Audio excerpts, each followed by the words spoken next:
Hello, welcome to today's devotion for Sunday, the 20th of September. We've been looking at the Psalms in our daily devotions over the last few days, and today's Psalm, Psalm 145, is a psalm of praise. And here are a few verses from it. Great is the Lord, and most worthy of praise. His greatness no one can fathom. One generation commends your works to another. They tell of your mighty acts. They speak of the glorious splendour of your majesty.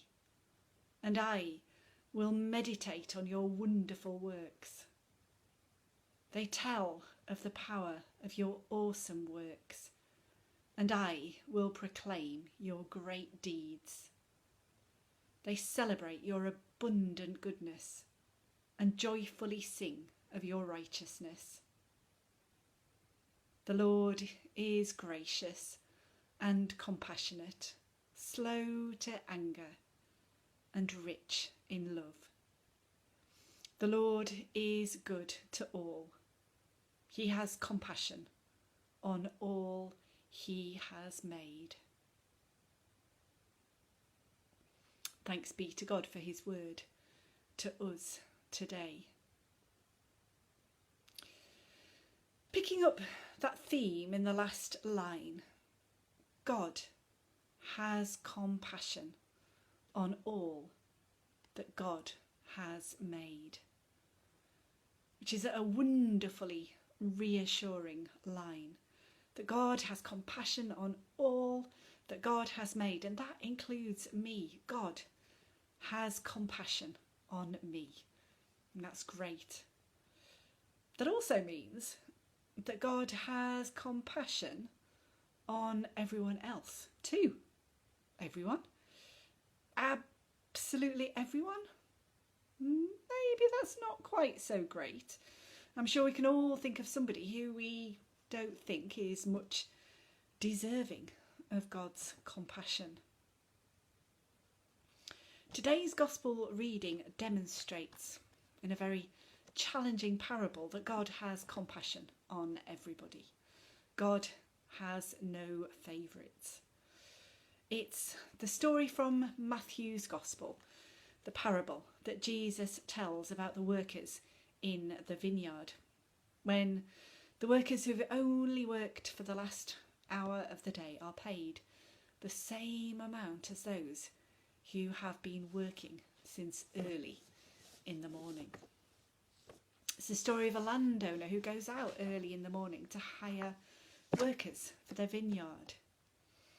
The landowner then goes out again about 9 in the morning and finds more workers in the marketplace, and so hires them too. And the same thing happens at noon, and then at 3 in the afternoon, and again at 5 in the afternoon. Even at 5 o'clock there are workers standing around, and they are asked, "Why have you been standing around here all day long doing nothing?" "Because no one has hired us," they reply. So they too are told to go and work in the vineyard. When evening comes, all the workers are called together to receive their wages for the day, and they are each paid exactly the same amount. And inevitably those who've worked the most grumble at this, even though they have been paid exactly what they were expecting to be paid. It's a parable that challenges our sense of what is right and fair and just and appropriate. And in reading it, don't we just sympathise with those who've been working all day and only get the same as those who've worked for just an hour? I love the way that this parable challenges us and shows up our greed and our meanness, or maybe it's just my greed and meanness. In the last line of the parable, the vineyard owner in response to the grumbles of the all-day workers, asks the question, are you envious because I am generous? Are you envious because I'm generous? And I wonder, are we ever envious because God is generous? Even though he is equally generous with us, though we don't always notice. And I wonder how generous we are with our time, our talents, our resources. Paul, in his second letter to the Corinthians, writes, "You will be enriched in every way for your great generosity." Isn't there something just so attractive about people who are generous?